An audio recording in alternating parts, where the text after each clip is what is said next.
Dobrodošli nazaj. Z nami sta še vedno Lucija Šikovec-Ušaj in magister Ivan Simič. Ivan, mislim, da si ti hotel še, preden gremo na drugo temo, da si hotel še nekaj povedati v zvezi s tem DDV-om, ne? Ja, torej, jaz sem bil takrat velik zagovornik zvišanja DDV-ja, zato ker smo pač imeli prav nizke prihodke in potem čez 2 let pozneje se je res zvišal. Sedaj beremo, da so prihodki dosti večji, torej 920 milijonov višji 2017 kot 2016, ampak tisto, kar me je presenetilo, je pa podatek nekaj dni nazaj, ko sem prebral, da pa je državni proračun bil lani 300 milijonov v minusu. To mi pa zdaj sploh ne gre skup. Ali so mogoče potem iz državnega proračuna prelivali sredstva v zdravstveni ali pa v pokojninski sklad, da je lahko zaradi tega pomeni, da nam še zmer manjka denarja in zaradi tega menim, da bi morali vsi s temi plačami še počakati, da se zadeve stabilizirajo, da mogoče zamenjamo slabe kredite za dobre kredite in da rečemo, da smo na neki, bomo rekel, uravnoteženi poti in potem se lahko pogovarjamo. Pa še normalno tisto, kar skozi trdim, ko bodo plače v gospodarstvu nižje, v državni upravi plače nižje kot v gospodarstvu, se pa stavko strinjam. V redu, hvala. Predlagam, da gremo zdaj na drugo temo. Časopis Delo je v soboto presenetil malo, da ne vso slovensko javnost, s člankom o tem, da naj bi NSI poskušala predvolilno koalicijo sestaviti na podlagi 10 točk. Marjanu Šarcu naj se to ne bi zdela slaba ideja, v projektu pa naj bi bil pripravljen sodelovati tudi Lojze Peterle, eden od ustanoviteljev Demosa. Zdaj, kaj si recimo vidva mislita o tej novici? Ja, jaz mislim, da Demos je mrtev, Demosa ne moreš več narediti ne novega, ne starega. To je sicer žalostno, vendar si delati neke iluzije o tem je noro. Tole, kar piše od spodaj na ekranu, da ne bi se Nova Slovenija bala maščevanja Janeza Janše. Ne vem, komu se je Janez Janša do zdaj že maščeval. Nisem slišala, ampak očitno se spet pri VV Faktorju Janša maščuje nekomu in da se ga Nova Slovenija boji v strahu pred maščevanjem, piše. Do zdaj sem slišala samo to, da Nova Slovenija zahteva, da Janez Janša se odide in potem bojo oni z SDS-om sodelovali. Nisem pa slišala da Janše, da bi rekel, da ne Novakova odide, da bodo potem sodelovali z Novo Slovenijo. Ampak očitno Janša se bojijo tega, torej piše. Ja, saj za to gre, ne? Za to gre, da pač Nova Slovenija, saj tako javno govorijo, zavrača. Ne, to sem hotel pojasniti, da pač Nova Slovenija zavrača, saj javno tako govorijo, možnost koalicije z SDS-om, ne? Po drugi strani in pa dobršen del pač politične in tudi medijske javnosti očita Novo Slovenije, da se preveč približujejo pač temu Kučanovemu taboru in hkrati zdaj s to zadnjo potezo tudi Marjanu Šarcu. Sej Marjan Šarc je Kučanov projekt, oni se približujejo Kučanovemu klanu že ves čas, kakor jih pač pripustijo. Vemo, kdo je vezni člen, tukaj gre za gospoda Škrabca, gospod Marko Pogorevc. Denar imajo, torej to ne smrdi ne Šarcu, verjetno ne Novi Sloveniji. Zakaj ne? Saj smo jih videli, da se približujejo in se vohajo tako kot psi, vohavajo, prijazno rečeno, ni bilo mišljeno nesramno, da se razumemo, ne. Pač ljudje se tudi, nekako testiramo, kako pašemo skupaj, in oni se. In jaz sem bila prepričana, jaz sem že pred prvimi predsedniškimi volitvami rekla, da bo Nova Slovenija, da bo dejansko volilno telo Šarca je del volilnega telesa Nove Slovenije, ne pa SDS-a, kar ste očitali SDS-u, zato ker SDS res tako nizko, pa še tudi članstvo stranke ni padlo, da bi podprlo gospoda Šarca za predsednika. Verjamem pa, da če bi Janša zmagal na volitvah in da bi bil Šarc v parlamentu, da bi se pa tudi SDS s Šarcem pogovarjala. Verjamem, ker je pripravljena se pogovarjati z vsemi, do zdaj bila še vedno. Ja, to absolutno, vse po volitvah vsi pač se pol pogovarjajo. Ne,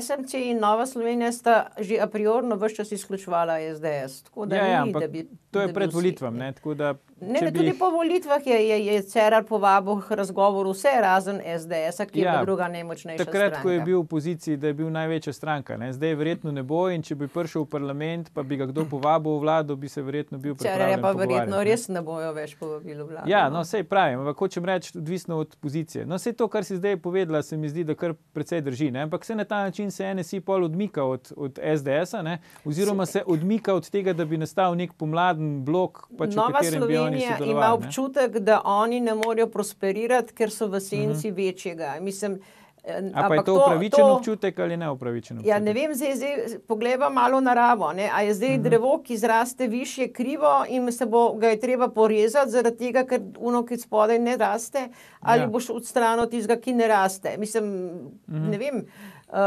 Je žalostno, ker vodstvo razočaranje pri članstvu, vodstvo Nove Slovenije je razočaralo predvsem svoje članstvo. Oni niso razočarali volivcev SDS-a. Volivci SDS-a imajo vodstvo, kakršno si jih želijo.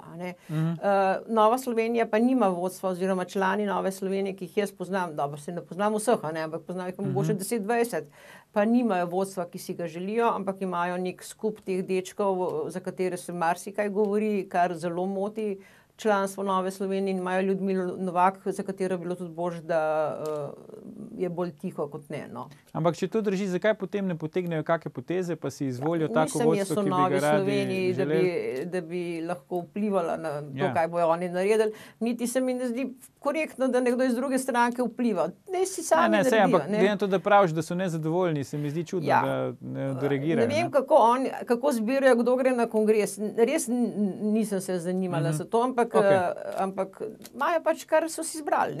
To pa vsak.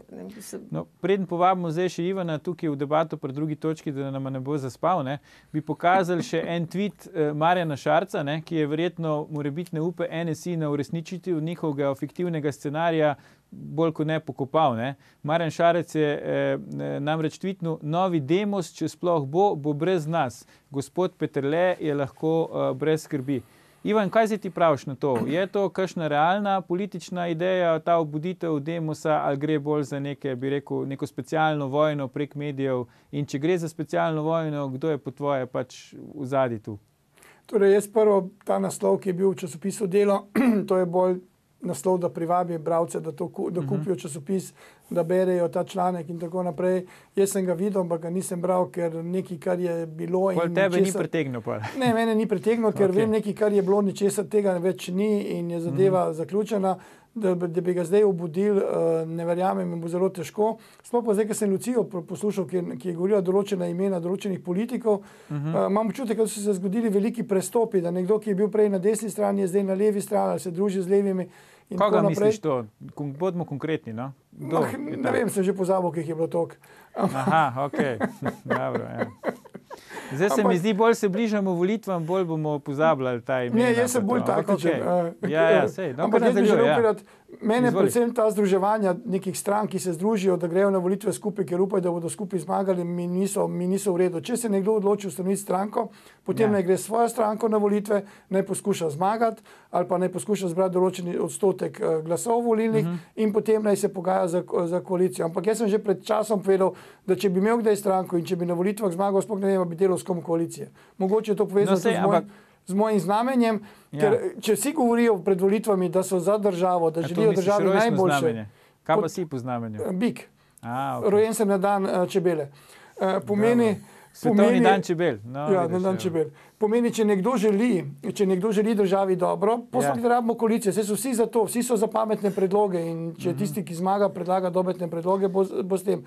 Zdaj, kaj se bo zgodilo? A bo zmagal Janša, a bo zmagal, ne vem, SD. Ampak predno gremo na to, kdo bo zmagal, Ivan, bi te sam to še vprašal. Zdaj, a se tebi sploh zdi realna ta koalicija, to, kar je pač to poročanje dela namigvalo? Ne, ta kombinacija mi sploh ne gre skupaj. Se to tebi zdi realno? Ta kombinacija mi sploh ne gre skupaj. Torej, Nova Slovenija za Šarcem, za katerega sem prej slišal, ko se seveda pogovarjal, da je Kučan zadnji. A to si od naju dveh slišal? Ja, to si od naju dveh slišal. Kje si pa bil zadnje pol leta?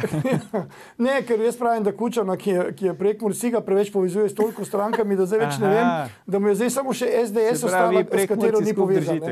Ampak ne, hočem vedeti, da samo SDS je tista stranka, za katero ne stoji Kučan. Zdaj vse ostale pozgleda stoji Kučan za njimi. Tako, da že to mi ni nenavadno in jaz pravim, če se je gospod Šarec odločil ustanoviti stranko, potem naj gre sam naprej. Ne verjamem, da se bo povezal za Novo Slovenijo. Mu odsvetuješ potem predvolilne koalicije, če te prav razumem? Jaz mu odsvetujem predvolilne koalicije, naj gre in naj zmaga, če bo imel dovolj glasov. Ne verjamem, da se bo Nova Slovenija tudi povezovala, kajti Nova Slovenija je imela, tisto, kar sem jaz v preteklosti gledal, je imela dober program, torej, ko sem ocenjeval programe, pred zadnjimi volitvami so imeli enega med boljšimi, sploh glede davčnega dela so ga imeli najboljšega in ne vem, zakaj bi se oni danes združevali. Res, da so mogoče doživeli kakšno krizo, ampak do volitev je še dosti daleč in mislim, da se lahko izvlečejo in menim, da sta Nova Slovenija in SDS bolj povezani, kot pa da je Nova Slovenija s kom drugim povezano. Te osebne zamere bodo pa morali pač iti preko njih in se začeti pogovarjati, če bodo želeli kaj narediti, kajti levi blok ima več strank, več jih je tam povezanih, več jih bo glasovali in zna se zgoditi, da lahko zmaga, ne vem, nekdo iz desne strani, pa ne bo mogel sestaviti vlade, kar se je že nekajkrat zgodilo in potem boš moral iti v koalicijo z nekom, s kom ne bi šel in zato pravim, jaz nisem za politiko. Ja, jaz ne bi šel v To koalicijo. bi rešil vse večinski volilni sistem. Presenetljivo imaš izdelano mnenje, pa nisi za politiko. Ja, ti praviš, da je Lucija, da je rešitev v večinskem volilnem sistemu. To je bila rešitev, oziroma saj smo to tudi, če se ne motim, na referendumu zglasovali, ampak tako kot v tej državi gre na referendumu skozi, oziroma velja samo tisto, kar podpre levica, kar podpre desnica nikoli ne. Tako da, kot vem, je takrat tudi del SLS-a, skratka stranke na desni Ustava strani se je spremenila in se je zapisal seveda, obstoječ to volilni je to, sistem kar je Ustavo, probal spet zdaj narediti Cerar. Cerar se je to zapomnil, da to gre in je to isto probal pri zasebnem šolstvu zdaj izpeljati. Nič novega ni nam ponudil Cerar. Torej. Ok, ampak zdaj tisto, recimo, če pustimo zdaj to za trenutek ob strani, kdo je sprožil ta članek, pa je to res, kar piše noter ali ne, in v vseh ostalih medijskih odzivih, pa se vrnemo na izhodišče Demos. Oba sta rekla, to je neobudljivo. Ampak tole bi vaju vprašal, recimo tudi na desni se zdaj napoveduje vsaj, da bojo neke nove stranke se ustanovile. Gospod Primc naj bi šel na volitve, potem gospod Kangler naj bi šel svojo stranko na volitve, še kdo drug. Recimo, če bi se ta paleta strank zbrala pod nekim dežnikom, pa bi si nadeli to ime Demos, mislite, da to ne bi bilo recimo privlačno za volivce? Pa zakaj ne? Ja, mislim, te volivci niso volivci, ki praznujejo Osvobodilno fronto. Torej, te volivci levi lahko vedno znova Osvobodilno fronto obudijo, pa Dražgoške bitke, pa Sutjesko, pa Neretvo. To so drug tip volivcev. Volivci, ki so volili Demos, so drugačni volivci in ne bojo šli nekega mrtvega telesa. Demos je zgodovinsko naredil to državo, to je dejstvo, in ki ga nihče kljub vsem željam ne bo mogel nikoli zanikati, vsej naši generaciji, ki smo takrat pač bili poleg. In danes država ni ogrožena, ni nič in danes obujati nekaj, kar je razpadlo, kar je umrlo, se mi zdi neumno. Tako kot se mi zdi neumne Dražgoše, da se razumemo, ista zgodba. In ne verjamem, da bi nastal na desni strani lahko kakšen nov Demos, daleč od tega. Če bo nastal Demos, ga bo probala leva plasirati na desno, pod patronatom. Jaz imam drugo mišljenje, torej za mene so Dražgoše, Sutjeska, Neretva del naše zgodovine in naj tam tudi ostanejo, ne bom se zdaj spuščal kaj in kako, ker imam pač to prednost, da sem nevtralen in lahko govorim nevtralno, res, da na ta sreča ne hodim, koliko ne hodim na kakšna druga, ampak enostavno želim povedati, Demos je takrat nastal kot posledica nekega entuziazma, neke zagnanosti, ki so pač poskušali nekaj narediti in tega danes ni več in na desni strani, zdaj če bo normalno, tukaj so različne taktike, ki poslušam določene strokovnjake, narediti več majhnih strank, pa dobiti več glasov, pa poskušati nekomu, bom rekel, pridobiti volivce neke druge stranke in tako naprej, potem se bomo pa po volitvah združili in bomo močni, je eno vprašanje. To je lahko ena varianta. Druga varianta pa, če bi se vsi združili v eno stranko, ampak tam je drug problem. A veš, če imaš več strank, imaš 4 predsednike, če imaš pa eno stranko, imaš pa samo enega predsednika in potem ne more biti vsi predsedniki. Veš, kaj je, Ivan, zame značilno? Vedno dam za primer gospoda Šoltesa in njegov verjamem. Medijski projekt, ki je uspel, človek ni naredil, bil je pač predsednik Računskega sodišča, je bil izvoljen. Vmes je bil še strokovnjak za zdravstvo, se spomniš, en teden. En teden je bil kandidat za ministra za zdravje. To mi je šlo, skratka, bil je izvoljen za evropskega poslanca, medijsko napihnen, ne mine 3 mesece, ko tista njegova verjamem, več ni verjamem, ampak je ne verjamem in ne dobi več nič. Torej, naredil ni prej nič in potem nič, edino mediji so ga enkrat povzdignili, drugič so pa pač Cerarja imeli v projektu. Torej, dokler bojo ljudje volili na podlagi poročil, dokler bojo volili na podlagi tega, kar jim bojo mediji prodajali, ne pa na podlagi lastnega razmisleka. Toliko časa bomo pač lahko jamrali in se spraševali, zakaj imamo tako oblast, kot jo imamo. Ja, tukaj je pa še drugi problem, ker mediji, ki pišejo, neke članke in ki pregledujejo te, programe strank, ne znajo te programe analizirati, kako je treba, in potem, svojim bralcem prodajajo neke druge zgodbe, ki so v iskanju samo nekih senzacij in nekih napak, ne pa da bi rekli, smo pregledali ta program prinaša tole, ti bodo naredili tole, spraševali bi tudi vse tiste, ki so te programe pisali ali pa ki so jih pripravili, kaj so mislili, in potem bi se lahko odločili na podlagi nekih programov. Danes se pa vsi odločajo po nekih obrazih, kdo bo kaj in tako naprej, in to mi ni dobro, ampak mislim, da do tega ne bomo nikoli prišli, mogoče, če bo kdaj, ampak v večinski sistem ne bomo imeli nikoli, zaradi tega, ker se kalkulacija nekaterim ne bi išla in raje tako kupčka kot se, in zaradi tega se pač za politiko odločajo tisti, ki so, tisti, ki dajo kaj na sebe, se pa raje politike izogibajo in se enostavno ne ukvarjajo s tem. Jaz sicer mislim, da politika je nujno zlo, ne? Nekdo mora vendarle upravljati z državo. Zdaj imeti utopijo, da bo to neko ljudstvo, ki bo se dobilo na trgu in bo potem upravljalo z državo, to najbrž nima nobeden od nas. Nažalost se treba s politiko ukvarjati, verjetno pa je tako res, kot je, da bo marsikdo mogel kaj požreti in iti preko. Verjetno zato tudi jaz nisem za politiko, ker tako kot ti, midva ne požreva. Ne, sigurno ne. In ne bi dolgo zdržali. Ja. Je res, da je to večerna oddaja, ampak vseeno mogoče še prezgodaj za take metafore. Ampak ok, približno minuto časa še imamo, kaj je potem ta zmagovita strategija? Ivan, ti si začel prej o tem, pa sem te pol prekinil, kdo bo zmagal na volitvah. Kaj pa recimo ti misliš, kaj je tvoja napoved? Kdo bo zmagal na volitvah? Ja, ne, zdaj, če se vaju prej poslušal, tisti, ki ga bo Kučan podprl, ne? Ok. Ja.